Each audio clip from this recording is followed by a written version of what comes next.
Si Wade Carver ay ang panganay na anak ng pamilya Carvers at tumatayo bilang CEO ng Carvers Group. Gayunpaman, nagkaroon siya ng malubhang karamdaman, dahilan upang siya ay umalis upang magtago sa loob ng 2 taon. Habang siya ay sakay sa isang train, biglang pumasok ang isang babaeng may hawak na malite na naglalaman ng C4 serum antidote na kayang gamutin ang sakit na cancer. Mukhang siya ay hinahabol dahil sa gamot kaya't siya ay pumasok upang magtago. Matapos i-lock ang pinto ay agad siyang nagpakandong kay Wade Carver, dala ang kutsilyong matulis at sinugat ang kanyang leeg upang balaan siyang sumunod lang sa kung ano ang gusto niya. Ang sakit, saad ni Wade. Dahil doon, hinalikan ni Lydia ang nasugat niyang leeg. Masakit pa rin ba? Tanong ni Lydia. Ilang segundo pa ay tinawagan ni Lydia si Zian, ang kanyang partner sa mission upang sunduin siya. Hanggang may dumating na mga assassins na nagtulak upang agad siyang yamakap kay Wade at simulan siyang halikan. Hindi niyo ba nakikita? Nagbabonding kami. Bulalas ni Lydia. Sa wakas, nahuli ka rin. Sigaw ng isang assassin. Mukhang ikaw ang gusto nilang patayin, saad ni Lydia kay Wade. Natatakot ka, sagot ni Wade. Gamit ang kanyang sariling kasanayan, ay agad pinatumba ni Lydia ang dalawa dahilan upang mamangha si Wade sa kanya. Muling tinawagan ni Lydia si Zian at sinabing salubungin na lang siya sa airport. Nang siya ay paalis na, hinawakan siya ni Wade sinabing, asama mo ako. Pumayag si Lydia at agad niya siyang dinalang ngunit habang sila ay nasa labas, napatigil si Lydia dahil sa nilalamig na si Wade at di na nagtitihil sa pag-ubo. Binigay ni Lydia ang kanyang coat upang mainitin siya ngunit dinugaw pa rin ang ilong niya, isang tanda na malala na ang kanyang sakit. Bago pa sila makita ng mga assassins ay sinabihan ni Wade si Lydia na umalis na at iligtas ang kanyang sarili. Kapag mamatay ka ngayon, walang kwenta ang pagtulong ko sa'yo, saad ni Lydia. Agad niyang nilabas ang isa sa hawak niyang antidote at pinainom lahat yun kay Wade. Tinanong siya ni Wade kung ano ang pinainom niya sa kanyang ngunit siya naman ang pagdating ni Zian na nagsasabing delikado ang buhay niya ngayon dahil sa kanyang ginawa. Napag-alaman na ang C4 serum antidote na binigay niya kay Wade ay isang klase ng gamot na hindi na makukuha kahit saan. Sa sasakyan, tinanong ni Zian si Lydia kung bakit niya binigay yung serum kay Wade. Gwapo siya sayang naman kung hanggang doon na lang ang buhay niya, saad ni Lydia. Sinabi ni Zian na susubukan niyang gawa ng paraan upang i-cover up ang isang serum na nagamit, nang sa ganun di siya malagay sa alanganin, pagkabalik niya sa GGA. Agad namang nagsabi si Lydia na uuwi muna siya sa kanyang pamilya para opisyal na ipahayag na pinuputol na niya ang engagement niya kay Charlie, ang lalaking nakatakda na ipakasal sa kanya. Napag-alaman na sinulot ni Avon, ang kanyang ampon na kapatid si Charlie, at ngayon ay may sekreto silang relasyon. Dahil doon nagpresenta si Zian na pakasalan siya ngunit ayaw ni Lydia at sinabing, lumayo ka sa harap ko. Napansin ni Lydia ang convoy ng family Carvers. Pinaliwanag ni Zian na sila ang pinaka-nakakatakot at pinakamayamang pamilya sa kanilang lugar, ngunit ang kanilang tagapagmana na si Wade Carver ay matagal nang nawawala. Yun ay dahil tumakas siya at di na bumalik, hanggang nadatnan na nga ng convoy si Wade na kagigising lang mula sa pagkatulog. Natuwa ang kanyang assistant dahil sa wakas ay nakita siya ngunit ang una niyang hinanap ay si Lydia. Sinubukan nilang ipasuot sa kanya ang kanyang coat ngunit mas gusto niyang gamitin ang coat na binigay ni Lydia. Muli niyang naalala ang ginawa sa kanya at doon ay inutusan niya ang kanyang mga tauhan upang alamin kung sino si Lydia Grant, sa lalong madaling panahon. Kinalaunan, pinuntahan na nga ni Lydia ang kanyang pamilya at doon ay nadatnan niya si Ivan na nagulat sa kanyang pagdating. Hindi siya makapaniwala na lumaki na si Lydia at naging isang magandang dalaga. Diretso siyang hinarap ni Lydia at sinabing, ikaw pala ang mistress. Gayunpaman, biglang dumating ang kanyang mga magulang. Nagalit ang kanyang ama sa kanya at sinabing, ilang taon ka lang sa abroad, ganyan ka na umasta. Huwag mo siyang awayin. Oras na insultuhin mo pa siya, hihiwalayan na talaga kita, saad ng kanyang ina. Nilapitan si Lydia ng kanyang ina at gusto siyang hawakan ngunit nilayuan siya nito. Naalala ng kanyang ina ang nangyari noong bata pa si Lydia kung saan sa pilitin siyang pinadala ng kanyang tatay sa abroad upang doon magpagamot. Para kay Lydia, hindi nila dapat ginawa yun lalo na't bata pa siya at walang kasama. Hindi niyo ako anak, si Ivan ang anak niyo. Pumunta ako dito ngayon upang sabihin na pinuputol ko na ang lahat na meron tayo, saad ni Lydia. Kinalaunan, dahil hindi nangyari ang kagustuhan ni Ivan na mawala na si Lydia ng tuluyan, naging desperado ito at sinugat ang kanyang kamay upang manatili sa kanya ang atensyon ni Mr. and Mrs. Grant. Dinala siya sa ospital at doon ay sinabi niya na ayaw niyang maging dahilan ng hindi nila pagkakaintindihan ni Lydia. Dahil doon, sinabihan siya ni Mr. Grant na huwag siyang mag-isip ng hindi maganda dahil kasama na siya sa pamilya. Napangiti si Ivan ngunit si Mrs. Grant ay hindi masaya dahil ang kanilang tunay na anak ay napalayo na sa kanila. Ang malala sinisi ni Mr. Grant si Lydia at sinabihan ang kanyang asawa na huwag na etong pauwiin at manatili na lang kung saan siya nakatira, dahil mag-aaway lang sila ni Ivan. Sinaad niya na kung natuluyan si Ivan ay wala siyang mukhang ihaharap sa kanyang ama. Nagalit si Mrs. Grant ngunit wala siyang nagawa. Pagkaalis nila ay siya naman ang pagdating ni Charlie. Sinabihan siya ni Ivan na ngayong pinutol na ni Lydia ang kanilang engagement ay mawawala na rin siya ng ugnayan sa Grant. Gayunpaman, pinonto niya na kung gusto niyang manatili ay iligpit niya si Lydia nang sa ganun, silang dalawa ang maiwan. Nangangahulugan na mapapasa kanila lahat ang kayamanan ng pamilyang Grant kapag sila ay nagkatuluyan. Samantala, nireport ng assistant ni Wade na si Lydia ay intellectually disabled noong bata, dahilan upang ikulong siya ng kanyang mga magulang sa paniniwalang wala na siyang pag-asang magamot. Hanggang dinala siya sa abroad upang matignan. Nalaman din ni Wade na sina Lydia Grant at Charlie Shaw ay dating engaged at yun ay napagkasundoan noong sila ay bata pa. Isang boldadong tagapagmana na naging top assassin. Lydia, ang dami mong sekreto, saad ni Wade. Pagkadungaw niya sa bintana ay nakita niya si Lydia na paparating. Kumuha siya ng telescope at nakita niya si Lydia na papunta sa kanyang kinakapatid na si Ivan. Habang naroroon ay sinabihan niya si Ivan na pumunta siya doon upang tapusin na ang kanilang engagement ni Charlie. Gayunpaman, biglang dumating si Charlie at tinutukan siya ng kutsilyo upang patayin. Ngunit bago pa niya magawa iyon ay pinigilan siya ni Lydia at pinataob sa sahig hanggang wala siyang magawa. Pinulot ni Lydia ang kutsilyo at nilaro ito sa kanyang kamay habang palapit kay Ivan na sa ngayon ay takot na takot. Nang saksakin na sana niya ito ay biglang tumutok sa kanya ang ilaw mula sa labas dahilan upang matigil siya sa kanyang ginagawa. Yun ay dahil sa telescope na tinutok sa kanya ni Wade na sa ngayon ay pinapanood siya. Samantala, nagulat ang doktor ni Wade matapos makita na lumubog na ang kanyang mga tumor sa ulo. Ngunit mukhang wala siyang pakialam dahil natuon na kay Lydia ang kanyang atensyon. Pagkaalis ni Lydia sa ospital ay siya rin ang kanyang pag-alis at sa daan, sila ay nagkasalubong. "Hay, nagkita na naman tayo," saad ni Lydia. Walang nagawa si Wade kundi titigan lang siya kaya't muli siyang tinanong, "Bakit lagi kang nakatitig sakin?" "Ang ganda mo saad ni Wade. Tinanong siya ni Lydia kung bakit siya naroon. "Para magpagamot," saad niya. Nang paalis na si Lydia ay biglang tumayo si Wade upang pigilan siya, dahilan upang magulat si Lydia at sabihin, "Nakakatayo ka na pala, pero bakit ka naka-wheelchair?" "Mas komportable kasi," sagot niya. Muling umalis si Lydia ngunit humirit si Wade, "Hindi mo ba tatanungin ang pangalan ko?" "Hindi ako interesado sa pangalan mo," sagot niya hanggang tuluyan na siyang umalis. Bago makalabas sa ospital ay nakita ni Wade sina Charlie at Ivan na nag-uusap tungkol sa kanilang plano na ipaligpit si Lydia. Dahil doon, sinabihan niya ang kanyang mga bodyguards na bantayan at alamin kung ano ang pinaplano nila. Pagdating sa labas ay nadatnan niya si Lydia at tinanong kung ano ang ginagawa niya doon. Tinanggal niya ang kanyang coat upang ipasuot sa kanya, ngunit sinabi niyang hindi siya nilalamig kaya't benalik niya ito. Dahil doon, hinulag ni Wade ang kanyang coat, kaya't pinulot yun ni Lydia upang muling ipasuot sa kanya. "Mahina ka pa, mas kailangan mo to," saad niya. Hinawakan niya ang kamay ni Wade at sinabing, "Tignan mo yan, malamig ang mga kamay mo." Sinubukan ni Lydia na painitin yun sa paghawak ng matagal ngunit sinabi ni Wade na hindi niya yun mapapainit. Sinubukan ni Lydia na painitin ito mula sa kanyang bibig pero mukhang hindi pa rin yun umi-epekto. "Nilalamig pa rin ako, pero okay lang, umalis ka na," saad ni Wade. Ngunit pagkaalis ni Lydia ay muling hinulag ni Wade ang kanyang coat at omobo ito ng omobo. Nang ebalik ng kanyang assistant ang kanyang coat ay sumigaw ito at sinabing, "Huwag mong ipasuot yan sakin, hayaan mo akong lamigin." Dahil doon, tumigil si Lydia sa paglakad pagkatapos ay humarap ito at lumapit kay Wade.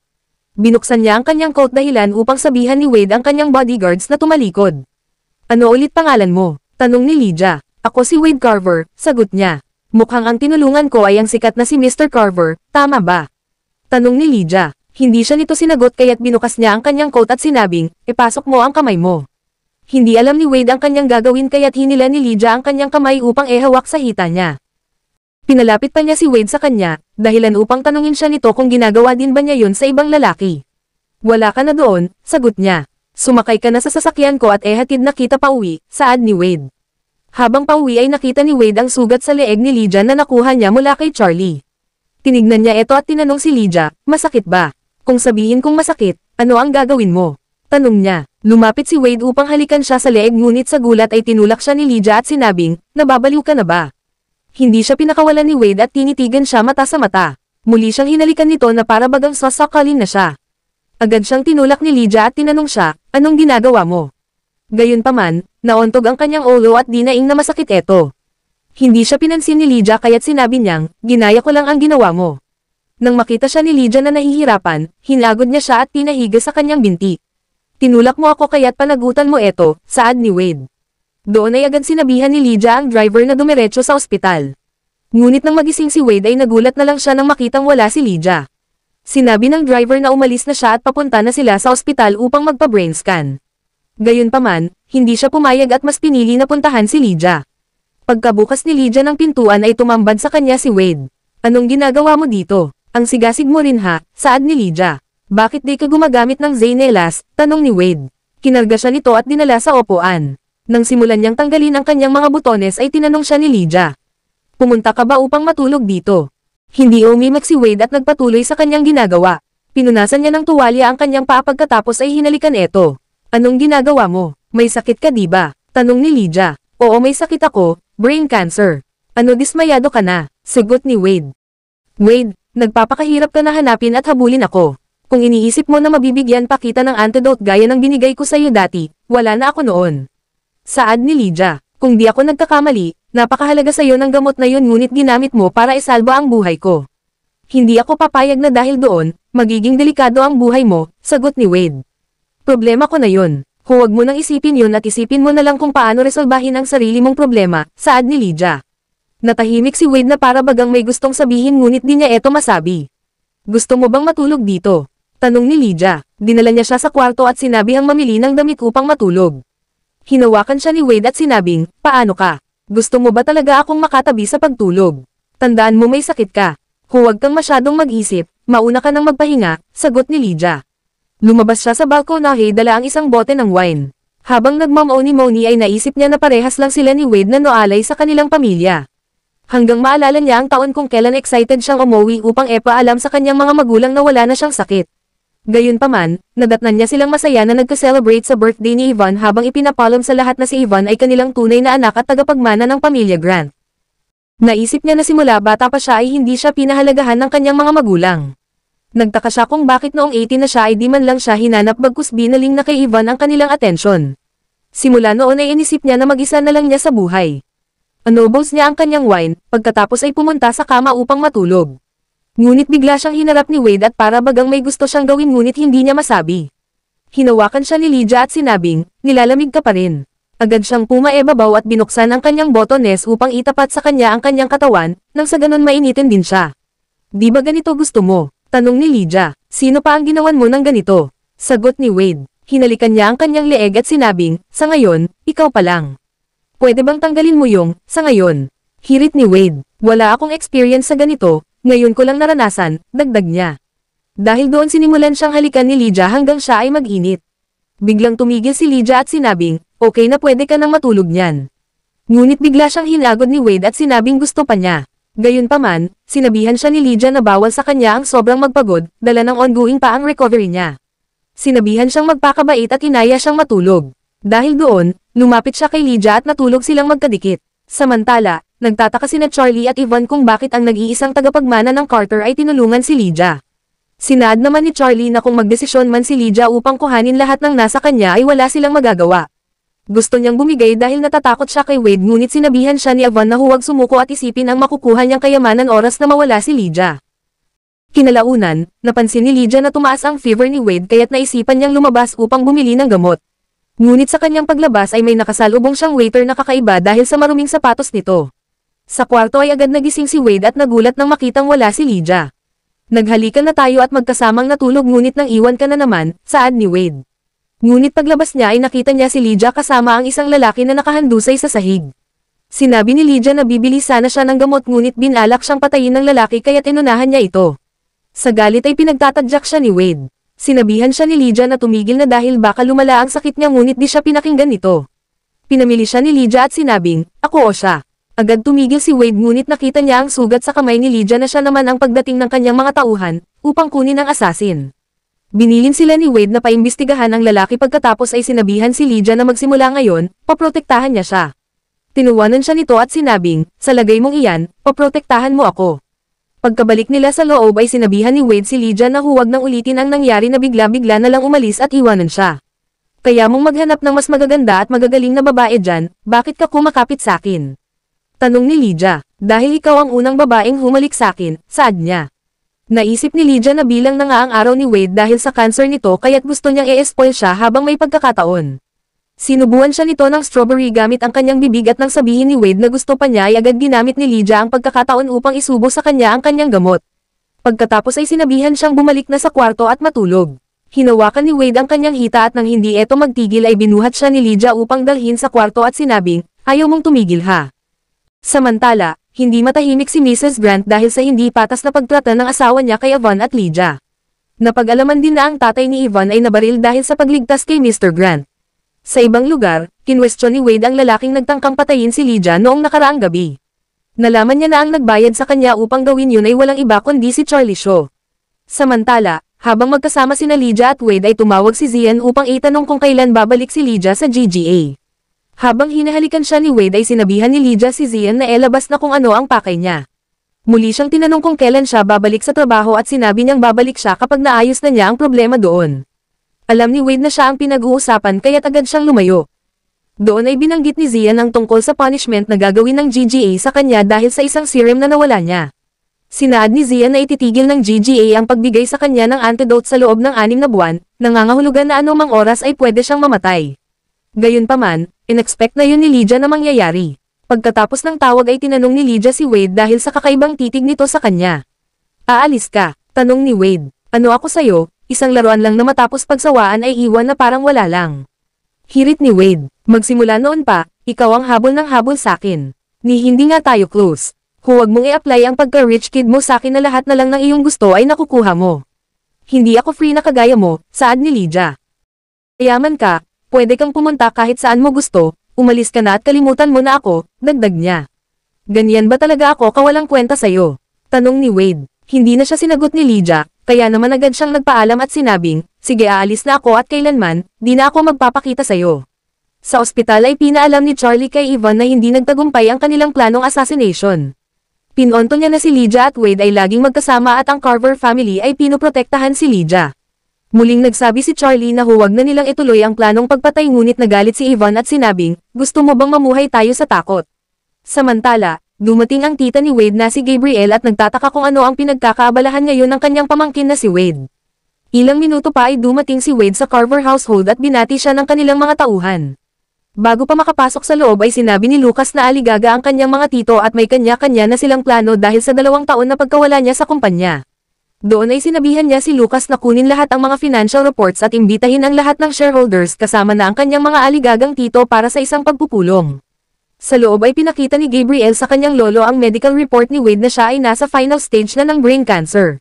Dahil doon, sinabi ni Gabriel na naroroon siya upang alalayan si Wade na patakbuhin ang kumpanya dahil mukhang hindi na ito magtatagal. Pagkalabas niya ay nakasalubong niya si Wade na papasok. Sinabihan niya siya na nasa loob ang kanyang lolo, at mukhang may sasabihin sa kanya. Ilang saglit pa ay nagtaka siya kung bakit umabot ng 2 taon ang kanyang brain cancer. Ang tagal namang mamatay, saad niya. Samantala, nagising si Lydia sa isang tawag na nagsasabing si Wade ay nasa delikadong kondisyon. Napag-alaman na masyado siyang napagod sa pagbabasa ng mga financial reports. Maliban pa nito ay halos di na siya nakain at ayaw amanam ng gamot. Nagbunsod ito upang lubusan siyang mapagod at di makahinga. Gayunpaman, ayaw niyang dalhin siya sa ospital. Kinausap siya ng kanyang kababatang doktor at sinabi ni Wade na ayaw niyang malaman ng kanyang lolo ang kanyang sitwasyon. Gusto akong gawin na tagapagmana ng aking lolo ngunit ultimong mag-manage sa sarili kong emosyon ay di ko magawa, saad ni Wade. Hanggang maalala na naman niya ang sinabi ni Lydia dahilan upang muling magdogo ang kanyang ilong. Sa oras na yon, siya ay nawalan ng malay at sa kabutihang palad, nakita siya ng kanyang doktor. Habang siya ay nagpapahinga sa kanyang silid, dumating si Lydia sa bahay ng Carvers at sinalubong siya ng doktor ni Wade. Sinabi niya kay Lydia ang pagkatigas ng ulo ni Wade at ang tanging gusto lang niyang makausap ay siya. Pumasok sila sa silid ni Wade at doon ay naiwan si Lydia upang kausapin siya. Hinawakan niya ang kamay ni Wade, hanggang siya ay magising. Bakit ka nandito? Tanong niya. Ano sa tingin mo? Malala ang kondisyon mo at kailangan mong amanom ng gamot, saad ni Lydia. Ano ngayon kung ayaw ko? Wala naman yun sa'yo, isa pa, gusto ko na ring mamatay, saad niya. Hinagod siya ni Lydia at sinabing, bakit di mo sinabi? Napaluha si Wade at sinaad na ayaw niyang madagdag pa siya sa problema at iniisip niya, ngunit minsan di niya mapigilan ang kanyang sarili na kumapit sa kanya. Sorry, kasalanan ko na nag-away tayo, saad ni Lydia. Hinalikan niya si Wade ngunit kahit anong gawin niya ay hindi ito tomotogon. Anong ginagawa mo? Tanong ni Wade. Pinapakalma ka, saad ni Lydia. Madali lang ba akong pagkalmahin? Yung matapos sampalin ay sa kahalikan, pagkatapos ay okay na ulit. Tanong ni Wade. Sinabihan siya ni Lydia na umayos at makinig dahil may sakit siya at maaring lumala kapag nagmatigas pa siya. Doon ay nakiusap si Wade na kung talagang gusto niyang umalis ay eto rin niya sana siya bilang pinakaon ng lalaki na dumating sa buhay niya. Tinanggap yun ni Lydia at niyakap siya ni Wade ng mahigpit. Matapos siyang painuman ng gamot ay pinahiga ito upang matulog. Ngunit nang aalis na sana si Lydia ay hinawakan siya ni Wade na para bagang ayaw niya siyang umalis. Pagkalabas ni Lydia ay sinabi ng kanyang doktor na bata pa lang si Wade ay sinasanay na ito upang maging tagapagmana ng Carver's Corporation. Nang lumaki na siya ay masyado siyang natuon sa trabaho at sa araw-araw na pressure mula sa kumpanya. Hanggang isang araw nalaman niya na mayroon siyang brain tumor ngunit ayaw niyang magpagamot. Gusto niyang itago ang kanyang sakit kaya't naglaho siya ng 2 taon. Dumating sa punto na ayaw na niyang mabuhay, ngunit nabago lahat yun noong araw na makilala niya si Lydia. Doon ay nakiusap ang doktor ni Wade na kung maari ay huwag niya siyang talikuran dahil tanging siya lang ang babaeng pinakikinggan niya. Agad sumang-ayon si Lydia at muli ay nagpasalamat sa kanya ang doktor. Kinalaunan, sinamahan ni Wade si Lydia upang balaan sina Charlie at Yvonne tungkol sa plano nilang assassination. Binanggit ni Lydia kay Charlie na kahit papaano ay may naging samahan sila noong sila ay bata pa. At kahit na in love na siya sa iba ay pinaubaya na niya siya, ngunit hindi niya matanggap na gusto siya nitong patayin. Bilang ganti ay tinadyakan siya ni Lydia sa baba bago umalis. Kinalaunan ay pinatawag si Lydia ng kanyang pamilya. Pumunta si Lydia kasama si Wade at pagdating doon ay bigla siyang hinarap ng magulang ni Charlie na galit na galit. Gusto ng ina na sampalin si Lydia ngunit napigilan siya ni Wade. Tumayo na rin si Mr. Sean, ang tatay ni Charlie at kinwestiyon si Lydia kung ano ang gagawin niya ngayong nasira na di umano ang kinabukasan ng kanilang anak. Binaling nila ang kanilang galit kay Mr. Grant kaya't agad niyang nilapitan si Lydia upang pilitin na humingi ng tawad. Gayunpaman, ayaw gawin yun ni Lydia dahilan upang sampalin siya nito. Hindi siya nakontento at ulitin pa sana niya eto ngunit pinigilan siya ni Wade. Ikaw dapat ang humingi ng tawad kay Lydia, saad niya, hanggang sa magsimula si Wade na magalit at di na niya makontrol ang kanyang sarili. Natulak niya ang ina ni Lydia at nang maglaon ay napatumba niya si Mr. Grant. Agad dumating ang Carver bodyguards upang kunin siya ngunit nagpumiglas ito at lumapit kay Lydia. Pinakita niya ang masakit niyang kamay at hinawakan yun ni Lydia sabay sabing, uwi na tayo. Samantala, natakot si Sofia, ang ina ni Lydia na seryosong nasaktan si Mr. Grant. Tinanong siya nito kung gusto pa niya ang divorce at agad siyang tumanggi dahil sugat pa lang ng kanyang asawa ay di na niya kinakaya. Sa bahay ni Lydia, binanggit ni Wade na nagsumbong ang pamilya Sean at Grant sa kanyang lolo. Dahil doon, sinabihan siya ng kanyang lolo na bumalik sa Grants upang humingi ng tawad. Doon ay sinabi ni Lydia na samahan siya ni Wade na pumunta doon. Kinabukasan ay pamaroon na nga ang dalawa at pagdating ay humarap si Wade sa mag-asawa ngunit hindi ito humingi ng tawad. Bagkus umaste etong parang siga, dahilan upang sabihin ni Mr. Grant na mas delikado pa ang lakas ng loob niya kesa sa brain cancer na meron siya. Habang abala ang lahat sa sala ay pinuntahan ni Lydia ang kanyang dating kwarto para gawin ang kanyang plano. Mukhang napuno siya ng galit dahil sa ginawa sa kanya at ngayon nais niyang wakasan ang lahat ng ugnayan niya sa pamilya Grant. Maya-maya pa ay sumabog ang kanyang kwarto at ang lahat ay nagpanik maliban sa kanya. Hinarap siya ng kanyang magulang at sinabihan siya na hindi porket siya ang tunay nilang anak ay nagagawa niya kung ano ang gusto niya. Doon ay sinabi niya na hindi siya ang tunay nilang anak dahil noong bata pa siya ay dinala na siya sa malayo. Binanggit niya na ang pinagdalhan sa kanya ay hindi isang pasilidad upang makagamot, bagkus siya ay ginawang experiment animal. Sinad niya na sobrang masakit ang ginawa nilang pag-e-electrocute sa kanya ngunit wala man lang siyang masabihan na lubhang nahihirapan na siya. Tinawagan niyo na lang ako noong nahulog na si Yvonne kay Charlie upang ikansela ang engagement, saad niya. Pinunit niya ang certificate na isa siyang grant at sinabing, binibigay ko na ang gusto niyo para kay Yvonne. Agad siyang umalis ngunit nang sundan sana siya ng kanyang ama ay pinigilan siya ni Wade at sinabing, hindi niyo siya anak, hindi niyo siya mahal, ako na lang ang magmamahal sa kanya. Paprotektahan ko siya kasama ang aking pamilya. Saad ni Wade, ang pamilyang Grant ay may pera at kapangyarihan. Kaya kung ibigay lahat ng kailangan niya. Ngunit ikaw, bilang na ang araw mo, para ka nalang naglalakad na bangkay. Ano ang mabibigay mo sa anak ko? Tanong niya, pagmamahal at lahat na meron ako. Kapag wala na ako, bibigyan ko siya ng kalayaan, saad ni Wade. Gayunpaman, kinwestiyon yun ni Mr. Grant at sinabing, kapag wala ka na, paano na siya? Gusto mo ba siyang magdusa sa lungkot kapag may iwan na siyang mag-isa? Hindi na siya sinagot ni Wade at umalis na eto. Pagkaalis nila ay agad sinisi ng ina ni Lydia ang kanyang ama at sinabing kasalanan niya lahat ang nangyari. Sinabihan din niya si Yvonne na umalis na sa kanila ngunit nagmakaawa eto dahil sila di umano ang kanyang pamilya.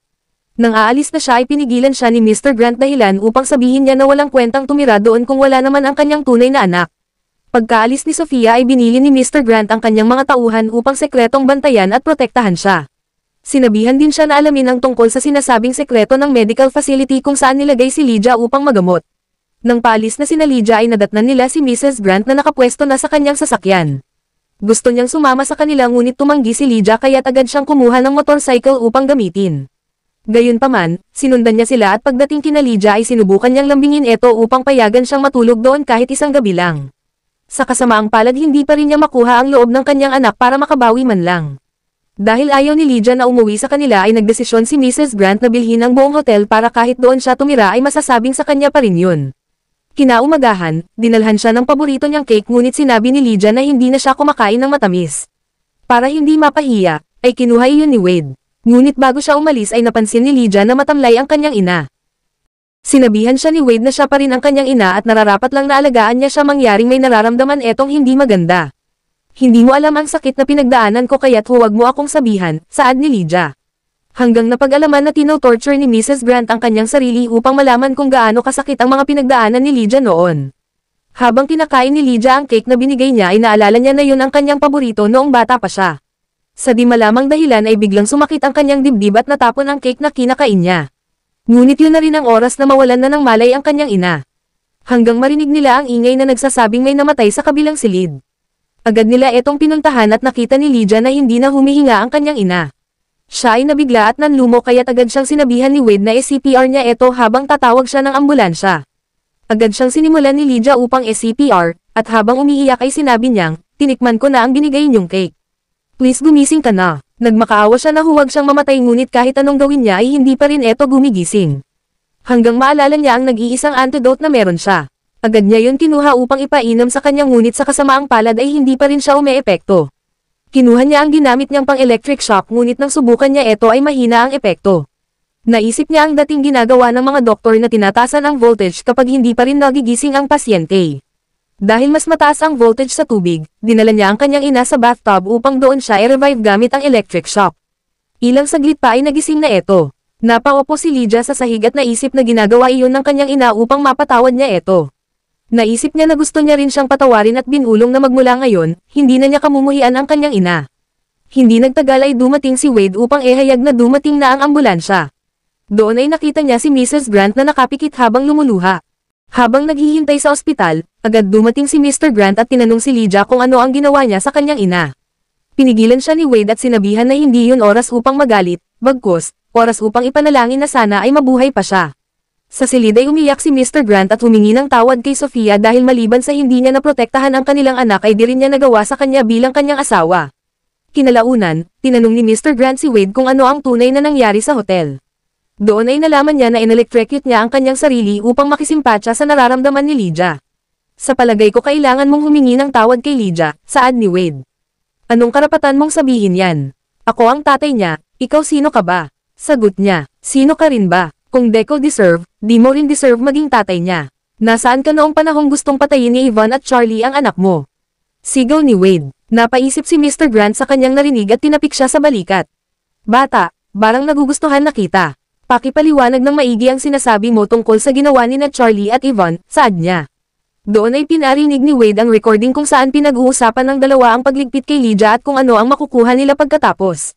Nagalit si Mr. Grant sa kanyang nalaman at doon ay tinanong siya ni Wade kung bakit sinuportahan niya na magkatuluyan sina Charlie at Yvonne. Sinaad niya na ginawa niya yun dahil alam niya ang panlulukong ginagawa ni Charlie at ayaw niyang magamit si Lydia para lang sa family alliances. Sinabi niya na gusto niyang maayos muna ang temperament ni Lydia dahil di magtatagal ay siya ang susunod na mag-manage sa kanilang kumpanya. Tapos malaman ni Mr. Grant ang tangkang pagpatay kay Lydia ay sinabihan niya si Wade na kung maari ay tulungan niya si Lydia upang maayos ang relasyon nila ng kanyang ina. Sinaad niya na aasikasuhin niya ang tungkol sa assassination plot pagkatapos ay sa kanya puntahan ang kanyang anak upang humingi ng tawad. Doon ay binanggit ni Wade ang tungkol sa isang pharmaceutical company na maaring may kinalaman sa naging sakit ni Lydia 15 years na ang nakalipas. Napag-alaman na isa sa ginawa nilang gamot pambata ay nakakaapekto sa kanilang brain development at nakakapagpababa ng kanilang talino. Ngunit matapos makuha ng Shaw Corporation ang nasabing pharmaceutical ay pinasabog ito kasama na ang lahat ng mga tauhan na naroroon. Hindi makapaniwala si Mr. Grant at naisip niya na malamang may kinalaman ang Shaw sa nangyari kay Lydia.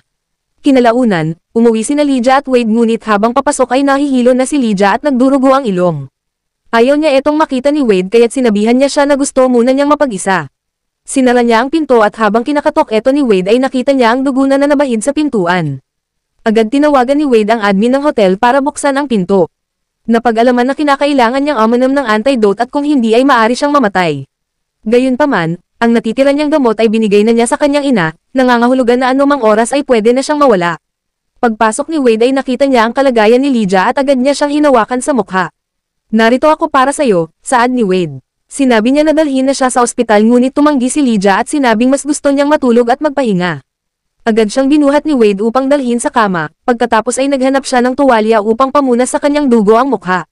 Ngunit nang bumalik siya ay hindi na siya kilala ni Lydia. Sino ka? Lumayo ka sakin, saad niya. Nilapitan siya ni Wade ngunit nilabas niya ang kutsilyo at tinutukan siya sa leeg. Ako si Wade, tinulungan mo ako noong panahon ng taglamig. Hindi ako naniniwala na nakalimutan mo na ako, saad ni Wade. Napaisip si Lydia at ilang segundo pa ay tinawag siyang, infirm. Di ka pwedeng matulog dito. Natatakot ako na baka hindi ko kayang kontrolin ang sarili ko at masaktan kita. Saad ni Lydia, niligtas mo ako noong malapit na akong mamatay, sayo ang buhay ko. Sagot ni Wade. Niyakap niya si Lydia at habang niyayapos niya ito ay biglang nagparamdam si Zian na kanina pa nanonood. Sorry di ako kumatok, bukas kasi ang pinton kaya pumasok na ako, saad niya. Pinahiga ni Wade si Lydia at tinanong si Zian, anong ginagawa mo dito? Lumapit si Zian at iniabot ang isang antidote upang epainom niya kay Lydia. Agad niya itong kinuha at matapos epainom ay inaya siya ni Zian upang makapag-usap sa sala. Doon ay nilahad ni Zian na sila ay kinuha ng Astrid at sinanay upang maging assassins. Upang makontrol sila, sinasaksakan sila ng poison at pinapainom ng antidote kada 6 na linggo, upang manatiling buhay. Gayunpaman, hindi ito sinunod ni Lydia dahil binigay niya ang isa kay Wade. Nangangahulugan na delikado na rin ang buhay niya. Huwag mo ng problemahin ako na ang baalang humanap ng paraan, saad ni Wade. Hindi ko maintindihan kung bakit nahulog si Lydia sa isang lalaking napakaseloso, sagot ni Zian. Doon ay nilabas ni Zian ang isang case kung saan nakalagay ang kanyang antidote at binigay kay Wade. Ibigay mo to kay Lydia, iyan na lang ang natitirang gamot ko pero kailangan din niya yan, saad ni Zian. Tinanong siya ni Wade kung paano ang gamot niya ngunit sinabi niyang problema na niya yon. Nagpasalamat si Wade at nang aalis na sana ay pinigilan siya ni Zian. Nilahad niya kung paano sila nagkakilala ni Lydia noong sila'y bata pa. Napag-alaman na sila ay biktima ng isang organisasyon na gumagamit ng isang medical facility at nagkukunwaring ng gagamot. Ayon kay Zian, sila ni Lydia ay tinawag ng mga recruits upang sanayin at magamit para sa pansariling kapakanan. Sinad niya na sinanay sila upang maging malakas sa martial arts at sa kanilang dalawa ay si Lydia ang laging nangunguna. Sa lahat ng laban na napagdaanan nila ay naging sandalan nila ang isa't isa, hanggang isang araw, nakilala niya si Wade. Sinad niya na hindi niya siya gusto ngunit nire-respeto niya kung sino ang gusto ni Lydia. Alagaan mo si Lydia para sakin, saad niya. Hindi mo ba siya kakausapin? Tanong ni Wade. Hindi na, ayaw ko siyang makaramdam ng pagkakonsensya dahil sa ginawa ko, sagot niya. Kinaumagahan ay nagising si Lydia kasama si Wade na nakatingin sa kanya. Infirm, bakit mo ako senendan? Saad niya. Sinabi ko naman sa'yo, susundan kita kahit saan ka magpunta. Otang ko sa'yo ang buhay ko at di rin ako papayag na mawala ka, sagot ni Wade. May tinatago ka ba sakin? Dagdag niya, sasabihin ko lahat sa'yo sa tamang panahon. Saad ni Lydia, dahil delikado ang buhay niya, inaya siya ni Wade na tumira sa kanila. Gayunpaman, hindi sigurado si Lydia dahil marami pa siyang kailangan e-considera. Tumayo si Lydia upang maligo at ilang minuto pa ay sinundan siya ni Wade. Habang tinitimpla niya ang tubig ay pinapanood siya nito. Ano, gusto mo akong samahan? Tanong niya. Siyempre naman, sagot ni Wade. Hinawakan niya siya at hinila pagkatapos ay hinaplos siya na para bagang gusto siyang halikan. Ngunit tinulak siya nito at sinabing, in your dreams, maligo kang mag-isa. Dahil doon ay kinarga siya ni Wade upang dalhin sa tub at parehas silang nabasa. Sila ay naghalikan ngunit ilang segundo pa ay pinigilan ni Lydia si Wade. Tama na, hindi ito makakabuti sa'yo. Malayo-layo pa ang tatahakin natin, dagdag niya. Dahil doon hinawakan siya ni Wade at binanggit kung gaano niya siya kamahal. Ayaw kong maghiwalay tayo dahil lang sa isang misunderstanding, saad niya. Matapos maligo ay sinabihan siya ni Lydia na napakaselan niya pagdating sa relasyon. Sinad niya na gusto niya ng malinis na relasyon at walang bahid na panluluko. Ikaw lang ang babae sa buhay ko at wala na akong plano na maghanap pa ng iba. Saad ni Wade. Samantala, nakipagkita si Yvonne kay Miss Lane at sinabing matutulungan niya siya para makuha niya ang kanyang hinahangad na posisyon. Binigay niya sa kanya ang isang ebidensya na ang show ang may kagagawan sa nangyari kay Lydia. Alam niyang pinapaimbestigahan ni Wade ang isang medical facility na may kinalaman doon, at natatakot si Yvonne na mabunyag na siya at si Charlie ay isa sa mga salarin. Pinonto niya kay Miss Lane na gusto niyang mawala si Lydia. Kinalaunan, sinabi ni Wade kay Lydia na ang Shaw Corporation ay dati nang bumili ng isang pharmaceutical facility na gumagawa ng isang klase ng gamot na nakakasama sa mga bata. Sinad niya na ang nangyari sa kanya ay hindi aksidente kundi isang plano na napaghandaan. Kinabukasan, ay muling bumalik si Lydia sa kanilang bahay. Hindi upang makipag-ayos kundi para tanungin kung ano talaga ang nangyari sa kanya noong siya'y bata pa. Sinabi ng kanyang ama na noong bata pa siya ay bigla siyang nagkaroon ng intellectual disability, at halos lahat na ng ospital ay pinuntahan niya, ngunit wala ni isa ang kayang gumamat sa kanya. Hanggang nilapitan siya ng tatay ni Charlie at sinabi ang tungkol sa isang medical facility sa abroad, na kayang gamutin ang sakit niya. Sinaad ng kanyang ama na ayaw niyang mamuhay siya sa dilim kaya't kahit ayaw ng kanyang ina ay pinadala pa rin siya doon upang magamot. Doon ay binanggit ni Wade ang tungkol sa isang gamot na kapag matagal ng kinakain ay nakakasira ito ng utak. Gayunpaman, hindi naniniwala si Mr. Grant dahil ang kanilang bahay ay puno ng security at hindi rin na-expose si Lydia sa maraming gamot. Hanggang sinabi ni Wade na, paano kung may itinanong na spy? Doon ay nilabas niya ang kakukuha lang na larawan ni Ivan kasama ang kanyang ama na nag-uusap. Nagulat si Mr. Grant dahil ang alam niya ay patay na ang tatay ni Ivan. Sinaad niya na mahigit 15 years na nang nagkaroon ng assassination attempt sa kanya, ngunit bago pa siya mabaril ay sinalo ng ama ni Ivan ang bala. Simula noon ay hindi na siya nakita kaya't naisip niya na wala na siya. Para makabawi ay nagdesisyon siya na amponin si Ivan at Abby lang na parang tunay na anak. Dahil doon ay hindi niya matanggap na niloloko lang pala siya ng mag-ama. Mukhang pinagplanuhan ito ng Shaw at Lane family, saad ni Lydia.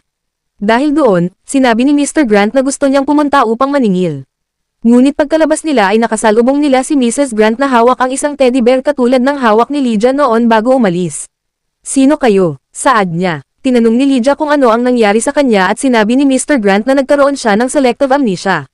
Dahil sa matinding trauma at sobrang paghihirap ng kalooban ay naaapektuhan ang kanyang pag-iisip dahilan upang magkaroon siya ng memory loss. Sinabihan niya si Lydia na kung maglaan siya ng oras upang makasama siya ay may pag-asa pang mabalik ang kanyang memorya. Gayunpaman, naging matigas si Lydia at agad umalis. Dahil doon, sinabi ni Wade kay Mr. Grant na huwag siyang madaliin. Habang pauwi ay tinanong ni Wade si Lydia kung alam na ba niya ang tunay na dahilan, at kinansela ng kanyang ama ang kanyang engagement kay Charlie Shaw. Sinaad niya na kaya niya ginawa yun ay dahil ayaw niyang maging kasangkapan siya ng pamilya para lang kumita ng pera. Sinabi rin niya na hindi niya kayang ibigay ang anak niya sa isang lalaking taksil at di kayang maging tapat sa naging usapan. Hanggang sabihin ng kanyang driver na si Ivan ay pumunta sa bahay ng mga Shaw kamakailan lang. Dahil doon, sinabi ni Wade na bibilhin niya ang Shaw Corporation para kay Lydia. Agad ngumiti si Lydia at sinabing, salamat. Gayunpaman, biglang nahilo si Wade at muling nahirapan sa sakit ng kanyang ulo. Binigyan siya ni Lydia ng gamot at kahit ayaw niya ay ininom niya pa rin ito. Hanggang balita ng driver ni Wade na papunta na ngayon sina Ivan at Charlie sa airport. Agad siyang inalertuhan ni Wade na sabihan ang kanilang mga tauhan upang pigilin silang makalabas. Habang paakyat sa lumang gusali upang magtago, ay sinaad ni Charlie na game over na sila sa Carvers. Yun ay dahil pinaalis na si Ivan sa Grants at ngayon ay nahuli na ang kumpanyang Shaw sa kanilang maanomaliang gawain. Ilang saglit pa ay biglang dumating ang mga tauhan ni Wade dahilan upang sila ay umakyat sa rooftop at ma-corner. Dumating na rin sina Wade at Lydia at sa takot ay natamimi sina Ivan habang hinihintay kung ano ang susunod na mangyayari sa kanila. Gayunpaman, biglang lumuhad si Charlie kay Lydia at nagmakaawa sa kanya. Binanggit niya ang mga pinagsamahan nila noong sila'y mga bata pa at hiningi na sana ay alang-alang niya ang mga iyon. Lumapit siya kay Lydia at nagmakaawa na patawarin niya sila ni Ivan. Sinaad niya na malapit ang kanilang pamilya sa isa't isa at sana ay maisip din niya yon. Nangako siya na kapag pinatawad niya sila ay magpakalayo-layo at di na magpapakita kailanman. Dahil doon sinipa siya ni Wade dahilan upang siya ay matumba. Noong sinubukan mo akong patayin, ang kabataan ba natin ay sumagi sa'yo? Noong pinapakain niyo ako ng gamot, naisip mo ba ang pagiging malapit ng ating pamilya? Tanong ni Lydia. Bumaling siya kay Ivan at sinabing, tenrato ka ng maayos, ngunit ganyan ang sukli mo, ano ang nagawa ko sa'yo? Dahil hindi ko matanggap na sa'yo lahat ang focus ng atensyon. Gusto kong mapansin din ako bilang isang Grant ngunit ginagamit lang akong kasangkapan upang kalaruin ka. Bulalas ni Ivan. Hanggang paalala ni Ivan sa kanya ang mga candies na binibigay niya upang mapasaya siya. Maalala mo ba ang mga yon? Tanong ni Ivan. Oo, naaalala ko na. Ang mga candies na binibigay sa'yo upang ipakain sa akin ay mga gamot na ginawang candy upang hindi mahalata. Sagot ni Lydia. Patuloy na nagkwento si Ivan dahilan upang sabihan siya ni Lydia na ituloy na lang niya iyon sa presento. Dahil doon, tumakbo si Ivan upang tumalon ngunit agad siyang napigilan ni Lydia. Hayaan mo na ako, bulalas ni Ivan. Hindi ka pwedeng mamatay, kailangan pagbayaran mo muna ang mga ginawa mo. Hindi ganon kadali ang buhay, saad ni Lydia. Agad niya siyang hinila at doon ay hinarap niya siya. Huwag kang tumakbo, magbayad ka muna ng utang mo, saad ni Lydia, pagkatapos ay umalis na ito. Ngunit pagkaalis nila ay nagpumigla si Ivan upang tumakas. Ngunit sa kanyang pagbaba ay nakasalubong niya si Mr. Grant. Dad, bakit ka nandito?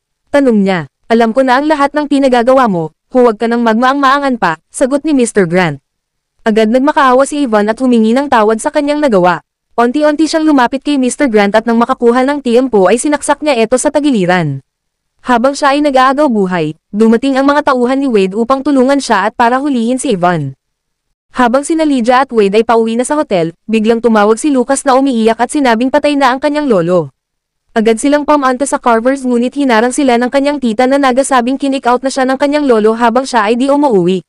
Hindi naniniwala si Wade dahil siya ang paborito ni Carver Sr. Paborito ka nga at sinanay ka upang maging tagapagmana ngunit anong ginawa mo? Bigla kang lumayas, katulad ka lang ng iyong ama na magaling tumakas sa problema. Bulalas ng kanyang tita. Sinabi niya na matapos umalis ang kanyang ama ay siya ang inatasan upang emanihar ang kumpanya. Gayunpaman, bigla siyang dumating at ipinahayag na siya ang kanyang apo, ang nag-iisang tagapagmana ng Carvers. Dahil sa'yo, nawala ang pangalan ko at nang lumaki ka na, ay bigla na lang akong pinatapon sa abroad. Sigaw niya. Agad hinailan ni Lydia si Wade at sinabing, sumunod ka sakin. Nagkaroon ng tulakan at nang papasok na sana sila ay sumigaw si Gabriel at sinabing, alam mo ba ang huling binanggit ng iyong lolo? Siya ay dismayado sa'yo. Narinig yun ni Wade at para bagang sinaksak siya sa dibdib dahilan upang muli siyang mahilo at magdugo ang ilong. Napaupo siya sa lupa ngunit agad siyang sinalo ni Lydia. Sa ospital ay tinanong ni Lydia ang doktor kung bakit nagkaganon na naman siya.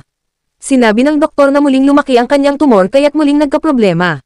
Sinabi din niya na pwede pa siyang edaan sa surgery noong maliit pa ang tumor ngunit tumanggi siyang magpa-opera dahil pwedeng humantong yun sa brain damage. Maliban doon, ay 10% lang ang kasiguraduhan na makakaligtas siya.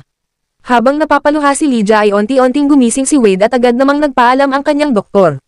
Doon ay binanggit ni Wade na nabibilang na lang ang araw niya upang mabuhay. Hiniling niya kay Lydia na pagdating ng kanyang funeral ay isuot niyang muli ang damit na ginamit niya noong una silang nagkita. Dahil doon umiyak si Lydia at sinabing, huwag kang makasiguro. Nagpasalamat si Wade na kahit papaano ay naging masaya ang huling party ng buhay niya. Huwag mong sabihin yan, may paraan pa upang magamot ka, saad ni Lydia. Ilang saglit pa ay hiniling ni Wade na samahan siya ni Lydia sa Carvers dahil gusto niyang makita ang huling hantungan ng lolo niya sa huling pagkakataon. Nangako si Lydia na dadalhin siya doon ngunit siya naman ang pagdating ng kanyang assistant, na nagsasabing inatake ang kanyang mga tauhan na nasa Carvers at di na sila matawagan. Mukhang etong aking tita ay ayaw na akong makita, saad ni Wade. Kinabukasan ay lihim nilang pinasok ang bahay at agad pinuntahan ang silid kung saan naruroon ang kanyang lolo. Doon ay nilahad niyang lahat ang kanyang hinanakit, na tinagaw niya mula nang siya'y bata pa. Nagpasalamat siya na naging paborito siya nito ngunit humantong sa araw na gusto na siyang gawing bato na walang pakiramdam. Dahil magmamanehar siya ng negosyo, gusto ng kanyang lolo na sanayin siya upang huwag gamitin ang kanyang emosyon sa mga bagay-bagay. Gusto niya rin siyang mag-focus sa pag-aaral kaya't lahat ng larong pambata ay ipinagbawal sa kanya at although kumain ng masarap ay pinagbawal na rin. Inaasahan siyang maging perfect sa lahat ng bagay, hanggang dumating sa araw na madiagnose siya ng brain tumor. Para sa kanya, yun na ang kauna-unahang araw na nakapag-relax siya. Hanggang sa maglaon ay dumating sa panto na ayaw na niyang mabuhay. Gayunpaman, muli siyang nabuhayan at sinabing, Lolo, nagkaroon ako ng dahilan upang mabuhay, sana naman, e-bless mo ako ngayon, saad niya. Ngunit bago pa sila makaalis ay biglang bumaba ang isang babaeng baliw na walang iba kundi ang kanyang ina. Wade, ikaw ba yan? Sigaw niya. Tumakbo siya palapit kay Wade, ngunit nang makita niya si Lydia ay sinabi niyang, hayop ka, kinuha mo ang aking asawa. Lumayas ka dito. Niyakap niya si Wade at binanggit na iniwan na sila ng kanilang tatay. Hanggang napag-alaman na ginamit lang ang ina ni Wade upang mag-anak ng lalaki at gawing tagapagmana ng Carvers. Sinisi ng kanyang tita ang kanyang lolo bilang may kasalanan sa lahat, kasama na ang hindi pagbigay importansya sa kanya bilang kanyang anak na babae. Matapos ang gulo sa bahay ng Carvers ay agad dinala si Wade sa ospital. Habang si Lydia ay puno ng pag-aalala ay sinabihan siya ni Wade na huwag mabahala dahil isang pre-operational check-up lang naman ang gagawin. Habang dinadala siya sa operating room ay tinawag ni Lydia si Dr. Houston upang makausap. Wala na bang ibang option maliban sa surgery? Tanong ni Lydia. Sinaad ng doktor na matapos mabili ng Carvers ang Shaw Corporation, ay nalaman nila na may isang gamot na hindi pa nalalaunched na kayang gumamot ng tumor. Gayunpaman, nawala ang ingredients na iyon 10 years na ang nakalipas.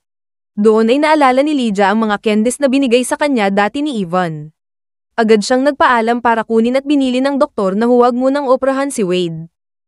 Agad umuwi si Lydia at tinanong kung may gumalaw ba sa mga gamit niya. Sinabi ng kanyang ama na kahit nasunog ang ibang gamit ay muli niya itong pinaayos, dahilan upang magmukha ulit na bago ang kanyang kwarto. Agad siyang pumasok at binuksan ng isa sa kanyang drawers, upang kunin ang candies na tinago niya noon pa. Napag-alaman na lagi niyang iniipon ang mga yon tuwing binibigyan siya ni Ivan at nagbaka sakali na ma-extract ang ibang ingredients nito para sa tumor. Sa operating room ay sinabihan ni Wade ang kanyang doktor na simulan na ang operasyon. Ngunit sinabi ni Dr. Houston ang bili ni Lydia na huwag munang simulan ang operasyon hanggat di pa siya bumabalik. Gayunpaman, sinabi ni Wade na huwag nang ipaalam sa kanya. Doon ay agad inutosan ni Dr. Houston ang kanyang mga kasama na ihanda na ang mga anesthetics bago simulan ang operasyon. Matapos siyang masaksakan ng anesthesia ay saka palang dumarating si Lydia. Kinalaunan, ay dinala si Wade sa kanyang silid at doon ay binantayan siya ni Lydia. Habang siya ay tulog, pinasuot ni Lydia ang kanyang bracelet na dati nang binigay ng kanyang ina. Kinaumagahan ay nagising si Wade habang si Lydia ay tulog pa. Nang magising siya ay tinanong niya ang kanyang sarili, buhay pa ako. Umiyak si Lydia at sinabing huwag na niyang uuliting isugal ang buhay niya sa susunod. Hanggang napag-alaman na naihabol ni Lydia ang gamot na hawak niya at agad naman itong in-extract ni Dr. Houston para maibigay kay Wade. Ngunit sinakreto nila yun sa kanya. Kinalaunan, sinabi ni Dr. Houston na nawala na ang mga brain tumors ni Wade mula sa kanyang medical report. Mukhang effective ang ginamit natin gamot, saad ng doktor, dahilan upang sabihan ni Lydia na kinakailangan nilang mag-reproduce. Dahil maayos na ang lagay ni Wade ay inaya siya ni Lydia upang lumabas at mag-relax. Gayunpaman, dinala siya ni Lydia sa isang shooting range at doon ay hinamon nila ang isa't isa para gawin ang bullseye. Pagdating ng hapunan ay umuwi sila sa bahay ni Lydia upang magluto ng hapunan. Doon ay tinanong ni Mr. Grant si Wade kung kailan sila magpapakasal ni Lydia. Hindi siya sinagot ni Wade kaya't agad siyang nagsabi na pupuntahan niya ang kanilang ina upang pakainin. Ngunit bago umalis ay sinabihan niya si Lydia na kung pwede ay puntahan niya din ang kanyang ina, dahil ayaw nitong umalis sa kwarto niya hanggat di siya dumarating. Pagkaalis ni Mr. Grant ay sinabihan ni Wade si Lydia na puntahan din niya ang kanyang ina pagkatapos. Sinaad niya na nanay niya pa rin siya at iisa ang kanilang dugo na dumagaloy sa kanilang katawan. Matapos kumain ay pinuntahan ni Lydia ang kanyang ina na laging naghihintay sa kanyang kwarto. Ayon kay Mr. Grant ay ayaw umalis ng kanyang nanay sa kanyang kwarto dahil umaasa ito na dumating siya. Lumapit si Lydia sa kanya at tinanong siya ng kanyang ina, nakita mo ba si Lydia? Pinakita niya ang larawan ni Lydia noong siya'y bata pa at sinabing, pinadala siya sa abroad ngunit hinihintay ko siya na bumalik. Napaluha si Lydia at kinuha niya ang kanyang pagkain upang subuan siya. Doon ay naalala ng kanyang ina ang panahon na sinusubuan niya si Lydia noong siya'y bata pa. Dahil paborito ni Lydia na puntahan ang cherry blossoms noon kasama ang kanyang ina, muli niyang sinabing, bukas puntahan natin ang cherry blossoms. Agad pumayag ang kanyang ina at sinabing, ang anak kong si Lydia ay gustong-gusto rin ang cherry blossoms. Ako rin, bukas puntahan natin. Saad ni Lydia. Kinaumagahan ay dinala na nga siya ni Lydia sa Hardin at doon ay sinabi ng kanyang ina, na kapag lumaki na ang kanyang anak na si Lydia, ay malamang kaparehas niya siya na napakaganda. Dahil doon ay naalala ni Lydia ang mga araw na sinusubukan siyang lapitan at yakapin ng kanyang ina ngunit lagi niya etong nilalayuan. Nadurog ang kanyang puso at sinabi niyang, Mama. Kinabukasan, nang paalis na siya sa kanilang bahay ay tinanaw niya ang kanyang ina at nginitian niya ito. Gayunpaman, muli niyang nakita ang kanyang madilim na nakaraan. Ngayong hindi na siya bata, ay sinimulan niyang tanggapin na ang lahat ng nangyari, ay bahagi na lang ng nakalipas at di na kailangan balikan. Ang kanyang mga karanasan ay nagsilbing sandata upang siya ay tumibay at matutong harapin ang bawat laro ng buhay. Kinalaunan, tinanong siya ni Wade tungkol sa organization na kumuha sa kanya. Ipinagtapat ni Lydia na ang organisasyong iyon ay parang isang dambuhalang halimaw na nagtatago sa dilim. Sinaad niya na sila yung tipong di ka titigilan lalo pa at naging trader siya sa kanila. Tinanong siya ni Lydia pabalik, natatakot ka bang mamatay? Niyakap siya ni Wade at sinabing, hindi ako natatakot. Ang kinakatakutan ko ay kung aalis ka. Dahil doon, kinuha ni Lydia ang ring na sekretong tinago ni Wade ngunit hindi niya maibigay sa kanya dahil kick out na siya sa Carvers. Paano yan, hindi na ako tagapagmana? Tanong ni Wade. Kahit pa sino ka, maging tagapagmana man o hindi, ikaw pa rin ang gusto kong makasama sa buhay. Sagot niya. Lumuhad ito upang mag-propose at tinanong si Wade, pakakasalan mo ba ako? Napaiyak si Wade sa tuwa at iniabot ang kanyang kamay. Mga ka-recaps, hanggang dito na lang ang ating kwento. Makikita natin dito na ang lahat ng kasamaang nangyari ay nagsimula sa inggit. Sabi nga sa Santiago Kapitulo 3:16, sapagkat kung saan may inggit at pagkamakasarili, naroon din ang kaguluhan at lahat ng bagay na masama. Sa kabila nito, ang buhay ay nagiging mas mapayapa, mas masaya, at mas magaan kapag walang nangyayaring inggitan.